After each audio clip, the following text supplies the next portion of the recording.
গতকাল টাকিতে তুলকালাম সুকান্ত মজুমদারকে সন্দেশখালীতে যেতে বাধা পুলিশের সঙ্গে তুমুল বচসা বিজেপি রাজ্য সভাপতির।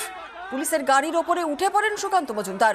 পুলিশ সুকান্তকে নামানোর সময় শুরু হয়ে যায় ধস্তাধস্তি। পুলিশের গাড়ির বনেটে শুয়ে পড়েন সুকান্ত মজুমদার, আর এই ধস্তাধস্তিতে অসুস্থ হয়ে পড়েন সুকান্ত মজুমদার।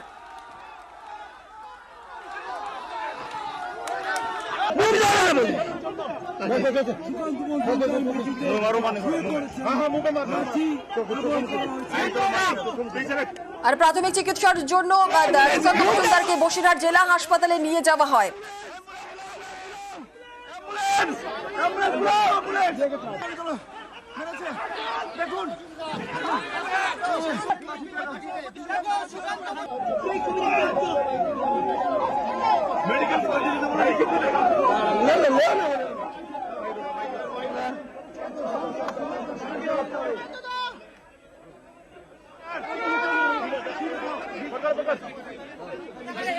আর তারপর তাকে নিয়ে যাওয়া হয় অ্যাপোলো হাসপাতালে।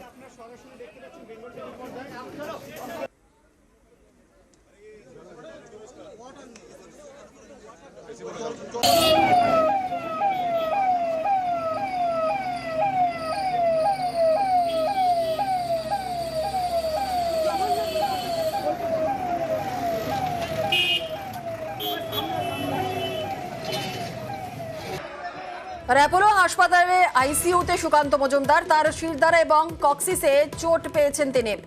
সুকান্ত মজুমদার সন্দেশখালীতে সুকান্ত মজুমদারকে যেতে বাধা দেয় পুলিশ। ধাক্কাধাক্কিতেই আহত হন বিজেপির রাজ্য সভাপতি। বেসরকারি হাসপাতালেই ভর্তি সুকান্ত মজুমদার। আজ সুকান্ত মজুমদারকে ফের পর্যবেক্ষণ করবেন চিকিৎসকরা। আরো বিস্তারিত আপডেট নেব, কেমন রয়েছেন সুকান্ত মজুমদার আজ সকালে। আমাদের সঙ্গে রয়েছেন আমাদের প্রতিনিধি রৌনক, আরো বিস্তারিত বলবে। রৌনক, হাসপাতাল সূত্রে ঠিক কি জানা যাচ্ছে, কেমন আছেন সুকান্ত মজুমদার?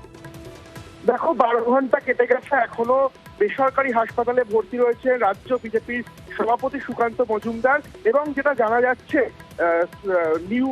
নিউরোরোগ বিশেষজ্ঞ এসএলসি এর তত্ত্বাবধানে তিনি রয়েছেন, কিন্তু তন্দ্রাচ্ছন্ন ভাব অর্থাৎ ড্রাউজিনেস সেই বিষয়টা কিন্তু এখনো রয়েছে সুকান্ত মজুমদারের। এবং সফট ফুড ডায়েটের উপর রাখা হয়েছে তাকে, যেটা জানা যাচ্ছে সূত্র মারফত। গতকাল রাতে কিন্তু স্যুপ খেয়েছেন সুকান্ত মজুমদার, এবং যে সংকটজনক অবস্থায় তাকে একেবারে অ্যাম্বুলেন্সে করে নিয়ে আসা হয়েছিল, তার থেকে কিছুটা হলেও এখন কিন্তু পরিস্থিতি স্থিতিশীল।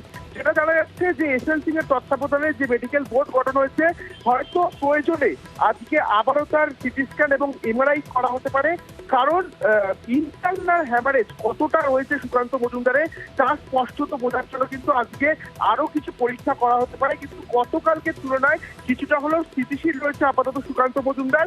এবং যেটা জানা যাচ্ছে যে এই যে সফট ফুড ডায়েট তার উপরে রাখা হয়েছে তাকে, তার যে হ্যামারেজগুলি হয়েছে, যে আঘাত স্পষ্ট হয়েছে, যে শিরদাঁড়ার যে আঘাত, কিন্তু কতটা ইন্টারনাল হ্যামারেজ হয়েছে তার সেই বিষয় সুনিশ্চিত করতে কিন্তু আজ আবারও সিটি স্ক্যান এবং এমআরআই করা হতে পারে। চুড়েলা, বেশ, ধন্যবাদ রৌনক।